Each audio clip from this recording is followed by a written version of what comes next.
You can hear the screaming before you see the flames.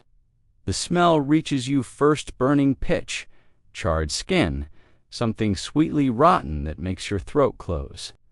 Around you, Rome's elite are laughing, drinking wine from golden cups, their faces glowing orange in the flickering light. But those aren't torches illuminating the garden paths. They're people. Living human beings wrapped in animal hides, drenched in oil, set ablaze, and mounted on stakes like decorative lamps.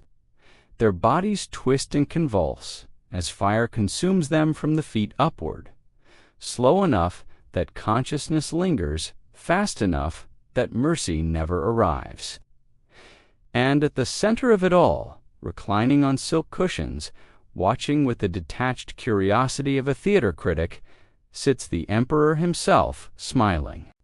Before we step deeper into this darkness, I want to know where you're watching from. It's staggering to me that a story this ancient, this brutal, still connects with people across every continent, that we're all drawn to understand what humans become when nothing restrains them.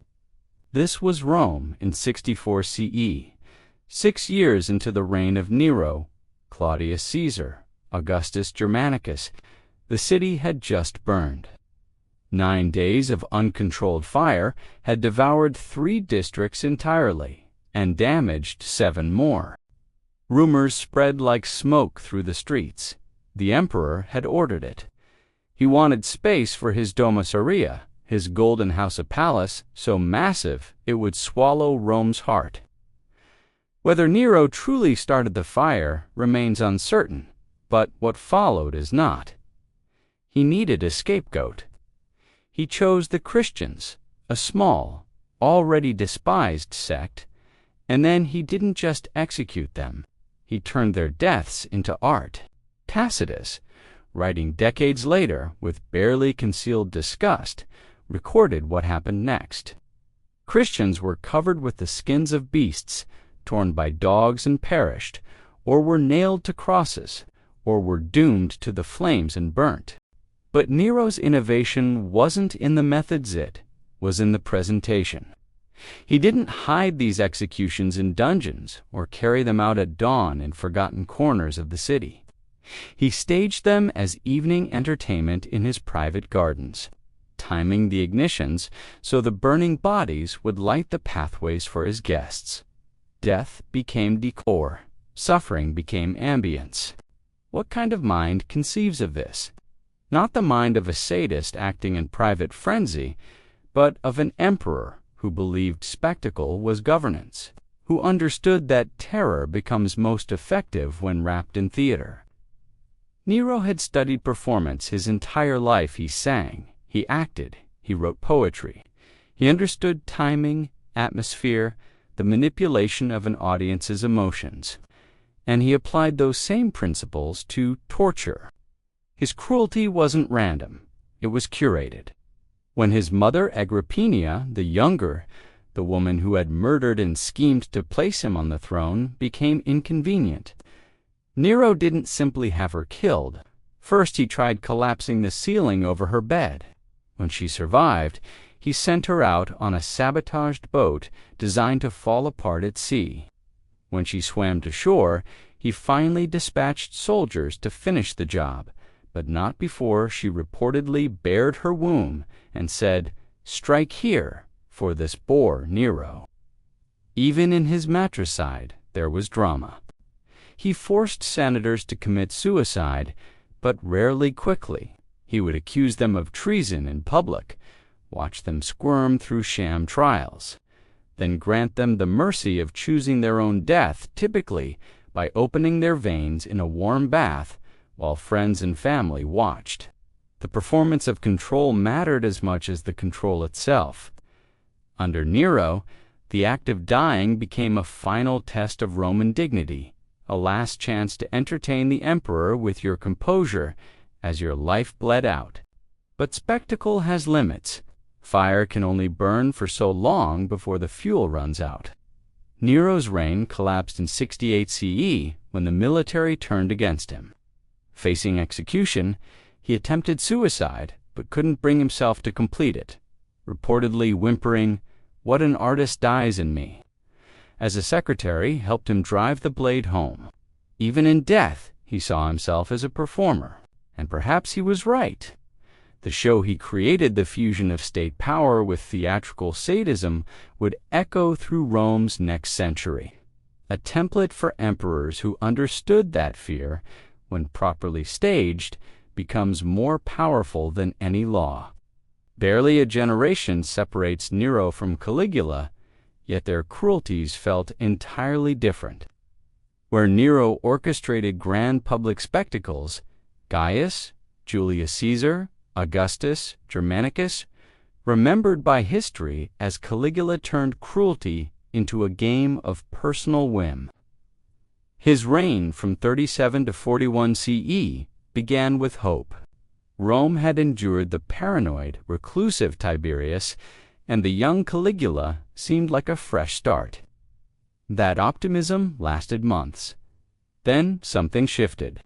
Some ancient sources claim illness changed him. Others suggest absolute power simply revealed what had always been there, waiting.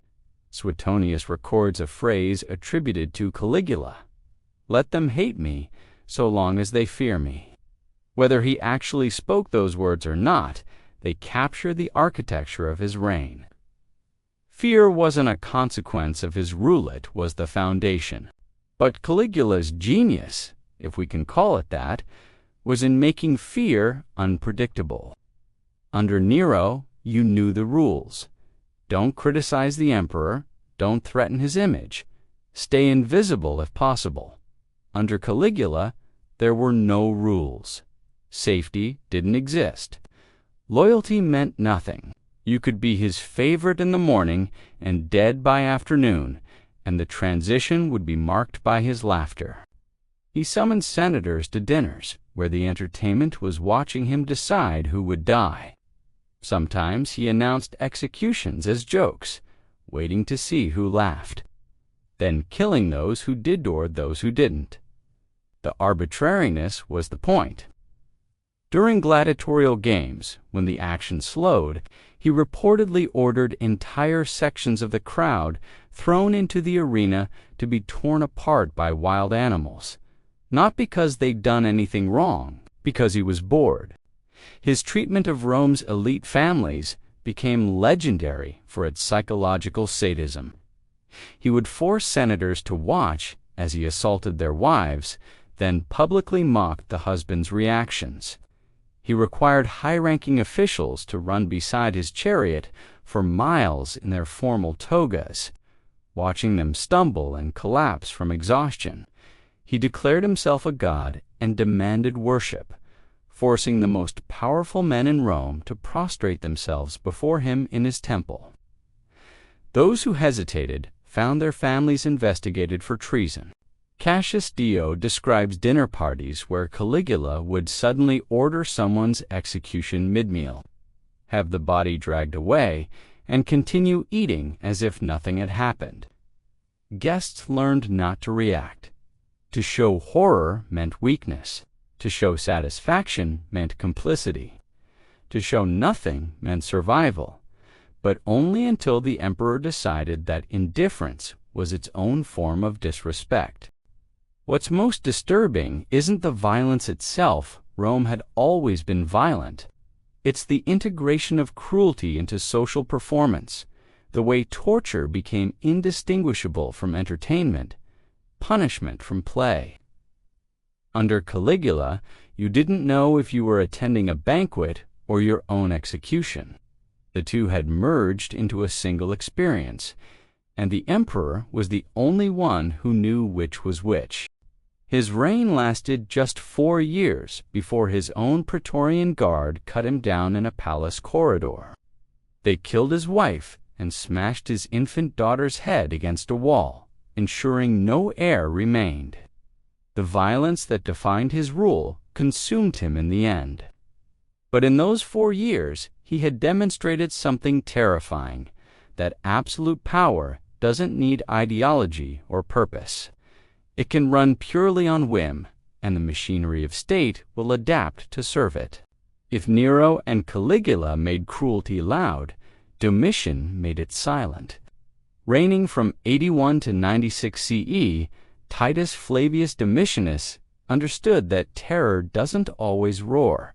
Sometimes it whispers.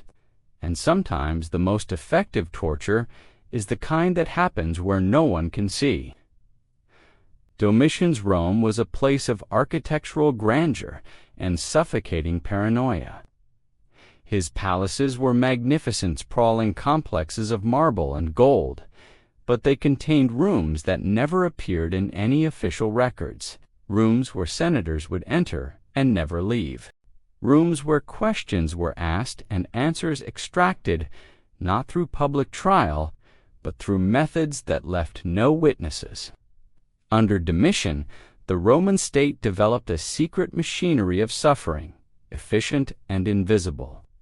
He revived the old laws of magisterium, but expanded their definition until almost anything could qualify. A careless word at dinner, a letter mentioning the emperor without sufficient reverence, a dream about the imperial family that someone reported to the wrong person. Domitian employed an army of delatores, professional informants who thrived in an ecosystem where accusation meant profit and silence meant survival. They infiltrated every level of Roman society, listening, recording, reporting. What made this system so insidious was its ambiguity. You never knew who was watching. Your friends might be informants. Your slaves certainly were. Even your family couldn't be trusted if the right incentive appeared. Pliny the Younger, writing after Domitian's death when it was finally safe to speak, described an era when no man dared to speak his thoughts. The Senate still met, still voted, still performed the rituals of deliberation. But everyone understood it was theater. Real decisions happened elsewhere in those unmarked rooms behind closed doors. Domitian didn't need public executions to maintain control. The disappearances were enough. A senator would miss a meeting. His property would be quietly confiscated. His name would be removed from official records. No announcement, no trial, no body, just absence, and the lesson it taught. This could happen to anyone. This could happen to you, Suetonius and Tacitus, writing in the relative safety that followed Domitian's assassination, hint at interrogation techniques that violated even Rome's brutal norms. Roman law traditionally protected citizens from torture that was reserved for slaves and non-citizens, but under Domitian, even nobles found themselves in those sealed rooms, where legal protections meant nothing and screams were absorbed by thick stone walls. He insisted on being addressed as Dominus et Deus, Lord and God.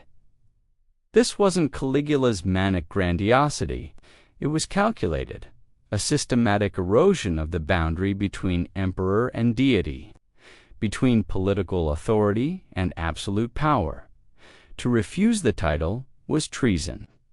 To use it was to participate in your own subjugation. Language itself became a tool of control. His palace, the Domus Flavia, was designed with polished marble walls that functioned as mirrors, ensuring Domitian could see anyone approaching from any angle. He trusted no one. Perhaps rightly in 96 CE, his own wife conspired with palace officials to have him stabbed to death in his bedchamber. The Senate, which had endured 15 years of silent terror, immediately declared damnatio memoria. Domitian's name was to be erased from all public inscriptions, his statues destroyed, his memory annihilated. But memories don't erase so easily. The system he built, the apparatus of secret accusation, invisible trials, and sealed torture chambers, left a blueprint that future tyrants would recognize and refine. Domitian proved that you don't need spectacle to rule through fear. You just need to ensure that no one knows where the boundaries are and that everyone understands transgressing them means disappearing into silence. The progression from Nero to Caligula to Domitian represents an evolution in imperial cruelty, from public theater to sadistic whim to systematic paranoia. But Commodus, ruling from 180 to 192 CE, represented something different: the complete abandonment of imperial pretense. Lucius Aurelius Commodus was the son of Marcus Aurelius, the philosopher-emperor who embodied Stoic virtue and devoted his reign to duty. His son rejected every principle his father stood for and transformed the Roman Empire into his personal playground. Commodus didn't hide his sadism behind governance or dress it up as justice. He made it the entire point. His obsession with the gladiatorial arena went beyond patronage or even attendance. He entered the Colosseum as a participant, dressed in gladiator's armor, claiming the identity of Hercules reborn. But these weren't real fights. His opponents were wounded beforehand, given wooden weapons, or simply ordered to submit. What Commodus craved wasn't victory yet, was the performance of dominance, the spectacle of watching others die while he stood untouched. Cassius Dio records that Commodus claimed to have killed hundreds of opponents in the arena. In a single day, he slaughtered 100 bears, then dozens of lions, ostriches, even a giraffe, exotic animals imported at enormous expense so the emperor could demonstrate his prowess by killing defenseless creatures from a safe distance. The crowds were forced to attend, forced to cheer, forced to watch their emperor degrade the office that Augustus had created and Marcus Aurelius had refined. He renamed Rome itself, Colonia Comediana, the colony of Commodus. He renamed the months of the year after his own titles and attributes. The Senate was forced to ratify these changes, to applaud them, to pretend this was normal. Anyone who showed the slightest resistance simply vanished. The mechanisms Domitian had built the secret accusations. The invisible trials remained in place, but now they served not paranoia, but pure ego. What's remarkable about Commodus isn't that he was cruel. Rome had survived cruel emperors before. It's that he was fundamentally unserious about everything except his own gratification. He abandoned governance almost entirely, leaving the actual work of empire to advisors and freedmen while he focused on his arena performances and increasingly bizarre public rituals. Rome, the greatest power in the ancient world, was being run as a side project by bureaucrats, while its emperor played dress-up and killed animals for applause. The Senate tolerated this for 12 years. 12 years of watching the son of Marcus Aurelius transform their civilization into a circus. Finally, in 192 CE, his inner circle, including his favorite concubine, decided they'd had enough. They poisoned him, but when that didn't work fast enough, they sent a wrestler named Narcissus to strangle him in his bath. The emperor, who had styled himself as Hercules, died naked and helpless, killed by someone whose job was entertainment. The Senate didn't just condemn Commodus's memory, they tried to erase the entire era, declaring that his reign had been an aberration, a nightmare from which Rome had finally awakened. But the damage was done. Commodus had demonstrated that an emperor could abandon all pretense of service, turn the state into a mechanism for personal pleasure, and the machinery of empire would continue functioning right up until someone finally worked up the courage to turn it off. These four emperors, Nero, Caligula, Domitian, Commodus didn't rule the same Rome. They each created their own version of empire, shaped by their particular pathologies. Nero made cruelty theatrical. Caligula made it arbitrary. Domitian made it systematic. Commodus made it pointless. Together, They represent not just a catalog of sadism, but a progression. The steady transformation of Roman governance from a republic that happened to have an emperor into an autocracy where the emperor's whims were indistinguishable from law. What's most disturbing isn't the torture itself. Every era has known violence. It's how completely these men integrated cruelty into the social fabric of Rome. Under their reigns, watching people die became entertainment. Informing on your neighbors became civic duty. Praising the emperor's sadism became survival. The entire population was forced to become complicit, to participate in the machinery of suffering, or to risk becoming its next victim. And yet, Rome survived. After Nero came the stable, competent Vespasian. After Caligula came Claudius, who, despite his flaws, returned some measure of rationality to governance. After Domitian came the adoptive emperors Nerva, Trajan, Hadrian, who created what historians call Rome's Golden Age. After Commodus came Septimius Severus, a military emperor who restored order through force. The empire absorbed these periods of madness and continued, adapted, endured. Perhaps that's the most unsettling revelation of all. These weren't aberrations that destroyed Rome. They were simply Rome. The same civilization that gave us law codes and aqueducts, philosophy and architecture. Also gave us human torches, lighting garden parties, and emperors strangling senators for entertainment. The two aren't separate. They're threads in the same fabric, woven together into something magnificent and monstrous at once. There's a mosaic in Pompeii, preserved by the same volcanic eruption that destroyed the city. It shows a skeleton reclining at a feast, holding wine cups in both hands. Below it, an inscription: "Enjoy life while you have it, for tomorrow is uncertain." The Romans understood impermanence, understood that power and pleasure and even life itself were temporary. What they built anyway, both the grandeur and the horror, stands as testimony not to their virtue or their cruelty, but to their relentless, terrifying humanity. Tacitus, watching from the relative safety of a later era, trying to make sense of what his civilization had become under Nero, wrote, "They perished not for the public good, but to gratify the cruelty of one man." That's all it took. One man with absolute power and the willingness to use it without restraint. And the machinery of state, the institutions and traditions, the Senate and laws, none of it was strong enough to stop him, or the ones who came after.